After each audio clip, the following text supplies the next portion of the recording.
Hi, everybody. Happy Saturday. I just wanted to come on here live today because I've had quite a few people asking me some questions about some of the recent poems or heart songs that I've written. And I thought it would be a little bit easier just to make a video and also to read them to you, as I've had a couple requests too. So, as many of you know, I wrote several of the chapters for the Sasquatch Message to Humanity, Book 3, and they have instructed me that the Sasquatch have said that, there's going to be more writing in the future, and so apparently that has just picked up in this last week. And the writing that I've been doing has been in poems. And so it's been a real beautiful experience. And what I want to explain too, a lot of people are asking, well, who's doing this writing, or who are you channeling? And that's not a simple answer. I am doing the writing, and I wouldn't quite call it channeling, but I am tapping into a higher source. I guess you could say I'm tuning into my higher self. Or my God self. And so when I'm writing this, I feel the influence of many different beings, of the entire source, speaking through me. And also one of the beings in the first poem I'll read to you, she says her name is Key, but Key is me. And Key is you, and Key is every existence that I and you have ever been. And so it's a big collective source that holds the frequency of many different beings, many different lifetimes and ancestors. But all of it is a truth and a knowledge, a universal source speaking through a universal source. And so it's also been explained to me that a big reason that it comes through in these rhymes and these poems is to really connect directly to the heart. That's a gift that we've been given here as humans, is the gift of this language and gift of expression. And so when we speak in poems, or when we hear a rhythm, or when we hear a song, we're able to just tune in and tap into that a little bit deeper. It speaks to our heart a little bit more deeply. So that's part of the reason these are coming through in the rhymes that they are. So today I'm going to go ahead and read the first 4 poems to you.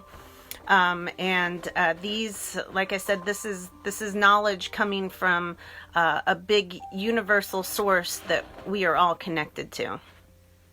So the first poem, and I will say too that you might recognize that this starts off sounding very familiar. And when I first started writing this poem, what was in my head and the vision was the Disney cartoon Alice in Wonderland. And so this poem starts off as a poem that you would have heard in that movie. I guess you could say that was like the kickoff inspiration, and then from there it just flowed. So here we go.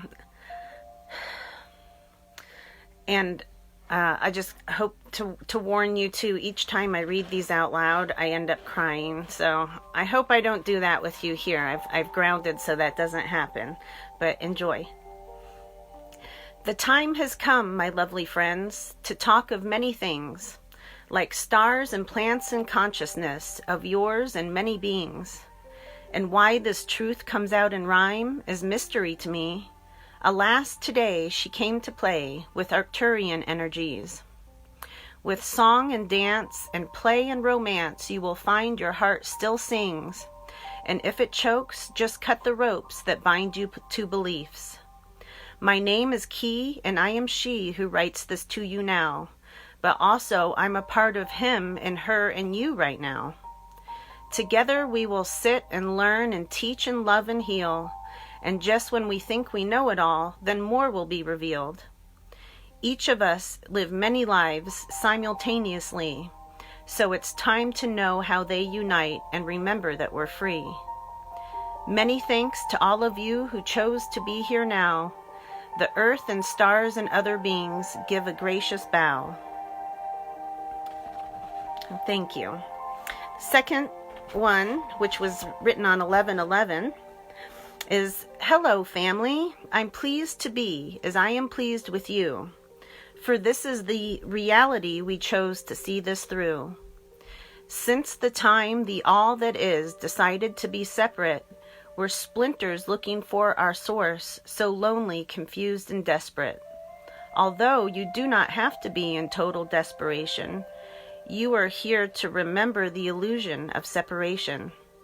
For you and I, the trees, the stars, the oceans, fruits, and waters are all a part of the great whole. We're siblings, sons and daughters. You see, we're here to suffer, to experience polarity. Together we created this physical reality. And once again, we're shown this truth, reminded of ourselves, so that you can integrate this truth within yourself. Those feelings of loathing, sadness, and fear, they want to tell you something.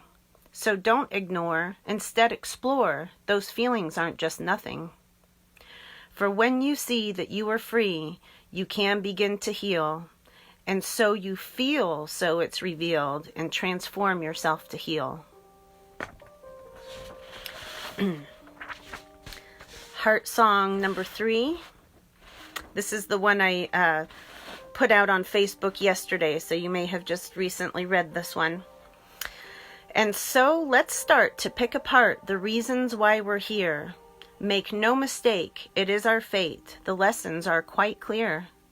It all began with one small thought of curiosity, and from that thought was born the world of pole duality. And so the one we all come from was fractured and divided, and so we noticed differences that made us so short-sighted. Eventually, we chose our place, beliefs, and race and planet, but the further that we splintered out, the more that we forgot it. And so we lived with different thoughts with these identities, from Lyra, Vega, Sirius, Orion, and the Pleiades. For eons now, there have been wars among these many beings. Some want peace, some want control, but we all want the same thing.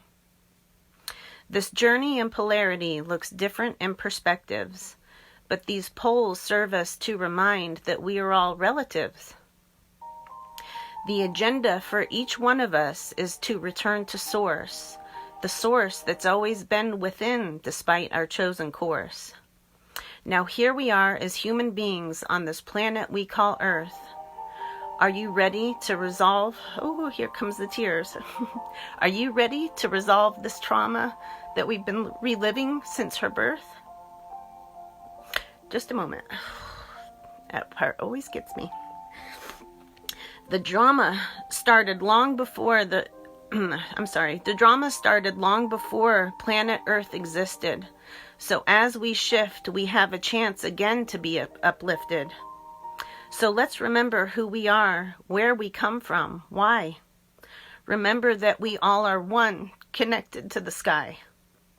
Let's breathe and love and cry and share and hold each other's hand. Together we can once again create a sacred land. Thank you. I have one more to read to you, but I need to dab at my eyes a little. Thank you. Okay, and the last one I will share today, and these poems are not likely going to stop coming anytime soon, so I'll share more at a later time. But the last poem for today, Heart Song number 4, is I've shared of the importance that we remember that we're free. But what's that mean? Free will, free choice, and also sovereignty. You see, we all have choices in the way that we respond. Will you accept or will you reject beliefs that are beyond? We all were given this great gift of will. It's in the blueprint. The challenge is remembering this will in every moment. When we forget we have free will, the lessons are much harder. But the more you use your own free will, divine memories grow stronger. We are all responsible for every action taken. The universe responds each time. Don't ever be mistaken. Call it karma if you wish. It's not a punishment. The more you are aware of it, the more enlightenment. So you may say that it's a game that we all chose to play. And although the outcome of this game already came to pass, it is the way we play the game that has the most impact. So your free will is your best tool while you are still divided. Believe and trust and love yourself, and you're divinely guided. Okay, thank you all. I love you. I don't know how to end this. Okay, I'm going to fumble a little. Take care.